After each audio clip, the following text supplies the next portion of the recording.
6 p.m. Assalamu alaikum. This is Radio Pakistan. The news read by Daman Zaman. The headlines. The Prime Minister pays a two-day official visit to Iran from tomorrow at the invitation of the Iranian President to further the close bilateral relationship between the two countries. Pakistan and Iran have agreed to establish joint border centers to foil the nefarious designs of undesirable elements.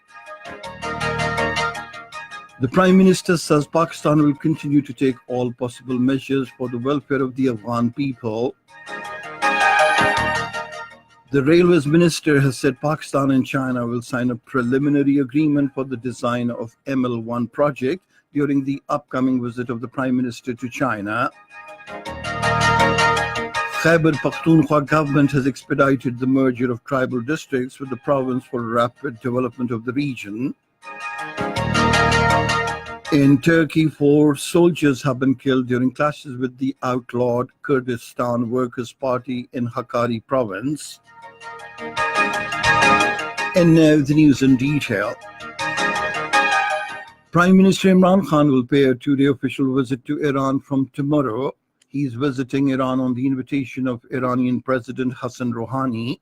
The visit will include a brief stopover in Mashhad before arriving in Tehran for bilateral talks with the Iranian leadership. The Prime Minister will call on the Iranian Supreme Leader Sayyid Ali Khamenei and hold detailed consultations with President Hassan Rouhani. Imran Khan will also meet members of the Iranian and Pakistani business community in Iran. Pakistan's relations with Iran are marked by close historic and cultural linkages and strong people-to-people exchanges. The Prime Minister's visit to Iran will further the close bilateral relationship between the two countries. Pakistan has expressed the confidence that Iran will take visible action against elements operating from its soil for terrorist attacks in Balochistan.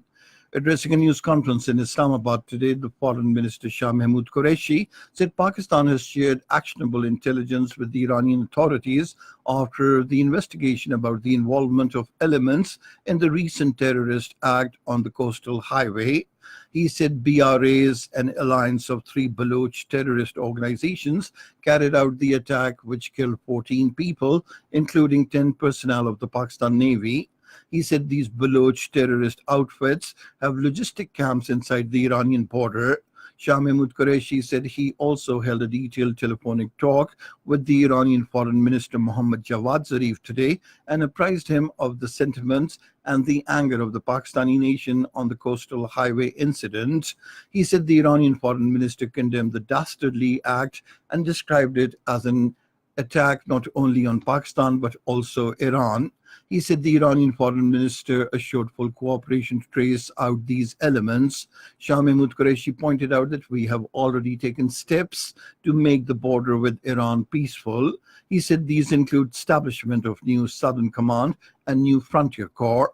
The Foreign Minister said both Pakistan and Iran have also agreed to establish joint border centers to foil the nefarious designs of undesirable elements.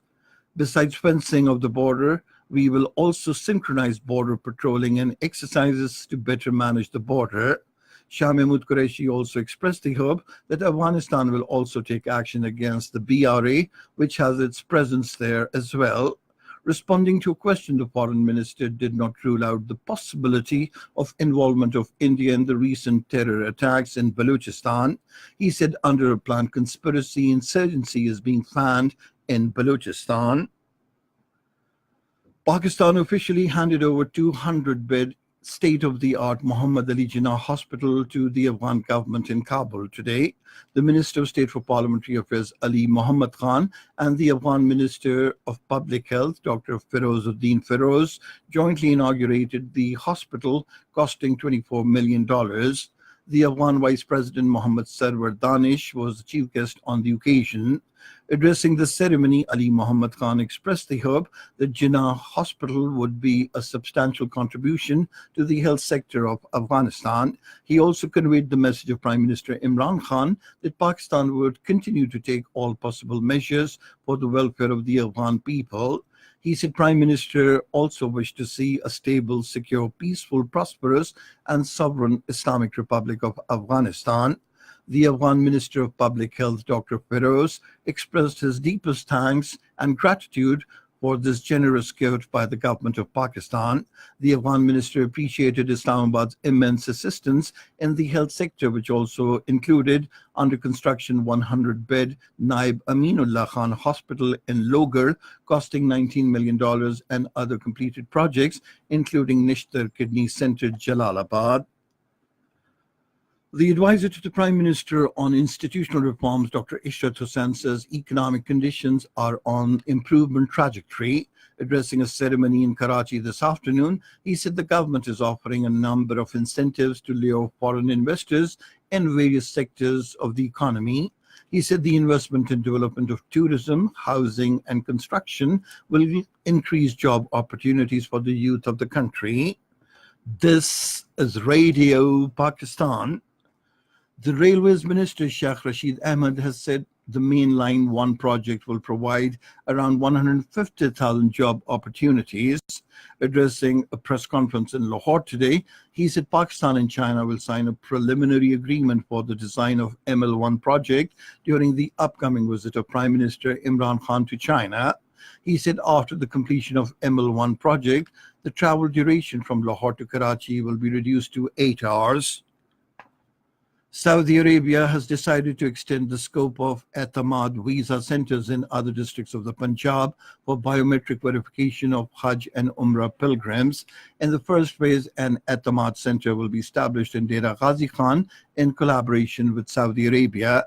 In a statement, the Chief Minister Punjab Sardar Usman Buzdar said Hajj and Umrah pilgrims will be facilitated through these centers.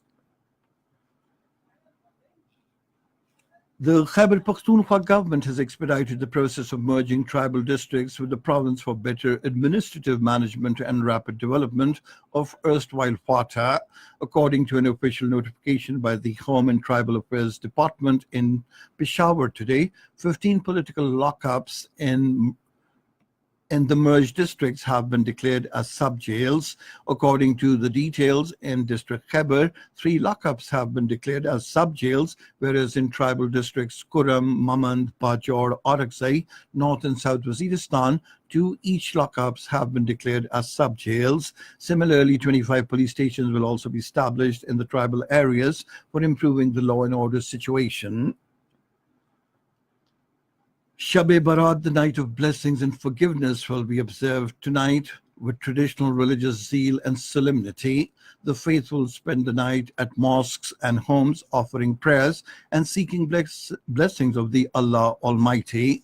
Religious scholars in their sermons will highlight the significance of the blissful night. In Afghanistan, security forces killed 2 assailants who stormed a building in Kabul today. The Kabul police chief Sayyid Mohammad Roshande said one assailant detonated his explosive jacket at the Ministry of Communication and Information Technologies gate. In Palestine, Israeli soldiers have injured 48 Palestinians during clashes in eastern Gaza Strip. In a press statement in Gaza, the health ministry spokesman said clashes were part of the weekly anti-Israel protests known as the Great March of Return, which started at the end of March last year. Health officials said since the marches and the rallies had started, Israeli army has killed 272 Palestinians. Meanwhile, Highest Commission of March of Return had called on the Gaza Strip population to join the weekly activity in support of the Palestinian prisoners in Israeli jails. In Turkey, 4 soldiers have been killed during clashes with the outlawed Kurdistan Workers' Party in the mountainous Kukurka district in Hakkari province. In a statement, Turkey's defense ministry said a military base had been attacked, prompting Turkish military to respond with a military operation. In the Philippines, 7 people were killed when a truck carrying more than 20 passengers plunged into a ravine in Kalinga province today. And finally, the weather. Mainly dry weather is expected in most parts of the country, while hot weather has been forecast in the plain areas of the Punjab and Sindh during the next 24 hours. However, light rain thunderstorm with gusty winds is expected at isolated places in Malakand, Peshawar, Kohat, Bannu, Mardan, Gujranwala, Rawalpindi divisions, Islamabad and Kashmir during evening and night hours. And that is the end of this news bulletin. For more news and analyses, log on to our website, radio.gov.pk, and you can also watch the live video streaming of our bulletins on the link, facebook.com/Radio Pakistan News Official.